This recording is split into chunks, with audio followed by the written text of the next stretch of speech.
ಬೆಳಗಾವಿಯ ಮಸೀದಿಯೊಂದರಲ್ಲಿ ಇಸ್ಲಾಂ ಧರ್ಮದ ಪವಿತ್ರ ಕುರಾನ್ ಪುಸ್ತಕ ಸುಟ್ಟು ಹಾಕಿರುವ ಘಟನೆ ಬೆಳಕಿಗೆ ಬಂದಿದ್ದು, ಘಟನೆ ಬೆನ್ನಲ್ಲೇ ಪ್ರತಿಭಟನೆ, ಆಕ್ರೋಶ ಭುಗಿಲೆದ್ದಿದೆ. ಬೆಳಗಾವಿ ತಾಲೂಕಿನ ಸಂತಿ ಬಸ್ತವಾಡ ಎಂಬ ಗ್ರಾಮದಲ್ಲಿ ಈ ಘಟನೆ ಬೆಳಕಿಗೆ ಬಂದಿದ್ದು, ಗ್ರಾಮದಲ್ಲಿ ನಿರ್ಮಾಣ ಹಂತದಲ್ಲಿದ್ದ ಮಸೀದಿಯ ಕೆಳಮಹಡಿಯಲ್ಲಿದ್ದ ಕುರಾನ್ ಪುಸ್ತಕವನ್ನ ಕದ್ದೊಯ್ದು ಸುಟ್ಟಾಕಲಾಗಿದೆ ಎನ್ನುವ ಮಾಹಿತಿ ಲಭ್ಯವಾಗಿದೆ. ಈ ಮಸೀದಿಯಲ್ಲಿ ಎಂದಿನಂತೆ ಸೋಮವಾರ ಪ್ರಾರ್ಥನೆ ಮಾಡಲು ಮುಸಲ್ಮಾನರು ಆಗಮಿಸಿದ ವೇಳೆ ಕುರಾನ್ ಹದೀಸ್ ನಾಪತ್ತೆಯಾಗಿರುವುದನ್ನು ಗಮನಿಸಿದ್ದಾರೆ. ಹೀಗಾಗಿ ಪ್ರಾರ್ಥನೆ ಮುಗಿದ ಬಳಿಕ ಸುತ್ತಮುತ್ತ ಹುಡುಕಾಟ ನಡೆಸಿದಾಗ ಕುರಾನ್ ಮತ್ತು ಹದೀಸ್ ಸುಟ್ಟು ಹಾಕಿರೋದು ಬೆಳಕಿಗೆ ಬಂದಿದೆ. ಘಟನೆ ಬೆನ್ನಲ್ಲೇ ಬೆಳಗಾವಿಯಲ್ಲಿ ಬಿಗುವಿನ ವಾತಾವರಣ ನಿರ್ಮಾಣವಾಗಿದ್ದು, ಎಲ್ಲೆಡೆ ಸುದ್ದಿ ಹರಡುತ್ತಿದ್ದಂತೆ ಘಟನೆಯನ್ನ ಖಂಡಿಸಿ ಬೆಳಗಾವಿ ನಗರದಲ್ಲಿ ಸಾವಿರಾರು ಮುಸ್ಲಿಂ ಮುಖಂಡರು, ಯುವಕರು ಬೃಹತ್ ಪ್ರತಿಭಟನೆ ನಡೆಸಿದ್ದಾರೆ. ಪರಿಸ್ಥಿತಿ ಹದಗೆಡುತ್ತಿದ್ದಂತೆಯೇ ಬೆಳಗಾವಿ ಪೊಲೀಸ್ ಆಯುಕ್ತ ಇಯಾಡಾ ಮಾರ್ಟಿನ್ ಮತ್ತು ಡಿಸಿಪಿ ರೋಹಣ್ ಜಗದೀಶ್ ಸ್ಥಳಕ್ಕೆ ಧಾವಿಸಿ ಪರಿಸ್ಥಿತಿ ನಿಯಂತ್ರಣ ತಪ್ಪದಂತೆ ಬಿಗಿ ಪೊಲೀಸ್ ಬಂದೋಬಸ್ತ್ ಅನ್ನು. ಬೆಳಗಾವಿಯ ಮಸೀದಿಯೊಂದರಲ್ಲಿ ಇಸ್ಲಾಂ ಧರ್ಮದ ಪವಿತ್ರ ಕುರಾನ್ ಪುಸ್ತಕ ಸುಟ್ಟು ಹಾಕಿರುವ ಘಟನೆ ಬೆಳಕಿಗೆ ಬಂದಿದ್ದು, ಘಟನೆ ಬೆನ್ನಲ್ಲೇ ಪ್ರತಿಭಟನೆ, ಆಕ್ರೋಶ ಭುಗಿಲೆದ್ದಿದೆ.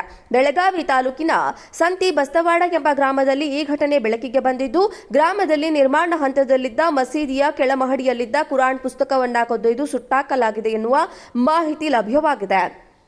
ಈ ಮಸೀದಿಯಲ್ಲಿ ಎಂದಿನಂತೆ ಸೋಮವಾರ ಪ್ರಾರ್ಥನೆ ಮಾಡಲು ಮುಸಲ್ಮಾನರು ಆಗಮಿಸಿದ ವೇಳೆ ಕುರಾನ್ ಹದೀಸ್ ನಾಪತ್ತೆಯಾಗಿರುವುದನ್ನು ಗಮನಿಸಿದ್ದಾರೆ. ಹೀಗಾಗಿ ಪ್ರಾರ್ಥನೆ ಮುಗಿದ ಬಳಿಕ ಸುತ್ತಮುತ್ತ ಹುಡುಕಾಟ ನಡೆಸಿದಾಗ ಕುರಾನ್ ಮತ್ತು ಹದೀಸ್ ಸುಟ್ಟು ಹಾಕಿರೋದು ಬೆಳಕಿಗೆ ಬಂದಿದೆ. ಘಟನೆ ಬೆನ್ನಲ್ಲೇ ಬೆಳಗಾವಿಯಲ್ಲಿ ಬಿಗುವಿನ ವಾತಾವರಣ ನಿರ್ಮಾಣವಾಗಿದ್ದು, ಎಲ್ಲೆಡೆ ಸುದ್ದಿ ಹರಡುತ್ತಿದ್ದಂತೆ ಘಟನೆಯನ್ನ ಖಂಡಿಸಿ ಬೆಳಗಾವಿ ನಗರದಲ್ಲಿ ಸಾವಿರಾರು ಮುಸ್ಲಿಂ ಮುಖಂಡರು, ಯುವಕರು ಬೃಹತ್ ಪ್ರತಿಭಟನೆ ನಡೆಸಿದ್ದಾರೆ. ಪರಿಸ್ಥಿತಿ ಹದಗೆಡುತ್ತಿದ್ದಂತೆಯೇ ಬೆಳಗಾವಿ ಪೊಲೀಸ್ ಆಯುಕ್ತ ಇಯಾಡಾ ಮಾರ್ಟಿನ್ ಮತ್ತು ಡಿಸಿಪಿ ರೋಹಣ್ ಜಗದೀಶ್ ಸ್ಥಳಕ್ಕೆ ಧಾವಿಸಿ ಪರಿಸ್ಥಿತಿ ನಿಯಂತ್ರಣ ತಪ್ಪದಂತೆ ಬಿಗಿ ಪೊಲೀಸ್ ಬಂದೋಬಸ್ತ್ ಅನ್ನು ಏರ್ಪಡಿಸಲಾಗಿದೆ. ಬೆಳಗಾವಿಯ ಮಸೀದಿಯೊಂದರಲ್ಲಿ ಇಸ್ಲಾಂ ಧರ್ಮದ ಪವಿತ್ರ ಕುರಾನ್ ಪುಸ್ತಕ ಸುಟ್ಟು ಹಾಕಿರುವ ಘಟನೆ ಬೆಳಕಿಗೆ ಬಂದಿದ್ದು, ಘಟನೆ ಬೆನ್ನಲ್ಲೇ ಪ್ರತಿಭಟನೆ, ಆಕ್ರೋಶ ಭುಗಿಲೆದ್ದಿದೆ. ಬೆಳಗಾವಿ ತಾಲೂಕಿನ ಸಂತಿ ಬಸ್ತವಾಡ ಎಂಬ ಗ್ರಾಮದಲ್ಲಿ ಈ ಘಟನೆ ಬೆಳಕಿಗೆ ಬಂದಿದ್ದು, ಗ್ರಾಮದಲ್ಲಿ ನಿರ್ಮಾಣ ಹಂತದಲ್ಲಿದ್ದ ಮಸೀದಿಯ ಕೆಳಮಹಡಿಯಲ್ಲಿದ್ದ ಕುರಾನ್ ಪುಸ್ತಕವನ್ನ ಕದ್ದೊಯ್ದು ಸುಟ್ಟಾಕಲಾಗಿದೆ ಎನ್ನುವ ಮಾಹಿತಿ ಲಭ್ಯವಾಗಿದೆ. ಈ ಮಸೀದಿಯಲ್ಲಿ ಎಂದಿನಂತೆ ಸೋಮವಾರ ಪ್ರಾರ್ಥನೆ ಮಾಡಲು ಮುಸಲ್ಮಾನರು ಆಗಮಿಸಿದ ವೇಳೆ ಕುರಾನ್ ಹದೀಸ್ ನಾಪತ್ತೆಯಾಗಿರುವುದನ್ನು ಗಮನಿಸಿದ್ದಾರೆ. ಹೀಗಾಗಿ ಪ್ರಾರ್ಥನೆ ಮುಗಿದ ಬಳಿಕ ಸುತ್ತಮುತ್ತ ಹುಡುಕಾಟ ನಡೆಸಿದಾಗ ಕುರಾನ್ ಮತ್ತು ಹದೀಸ್ ಸುಟ್ಟು ಹಾಕಿರೋದು ಬೆಳಕಿಗೆ ಬಂದಿದೆ. ಘಟನೆ ಬೆನ್ನಲ್ಲೇ ಬೆಳಗಾವಿಯಲ್ಲಿ ಬಿಗುವಿನ ವಾತಾವರಣ ನಿರ್ಮಾಣವಾಗಿದ್ದು, ಎಲ್ಲೆಡೆ ಸುದ್ದಿ ಹರಡುತ್ತಿದ್ದಂತೆ ಘಟನೆಯನ್ನ ಖಂಡಿಸಿ ಬೆಳಗಾವಿ ನಗರದಲ್ಲಿ ಸಾವಿರಾರು ಮುಸ್ಲಿಂ ಮುಖಂಡರು, ಯುವಕರು ಬೃಹತ್ ಪ್ರತಿಭಟನೆ ನಡೆಸಿದ್ದಾರೆ.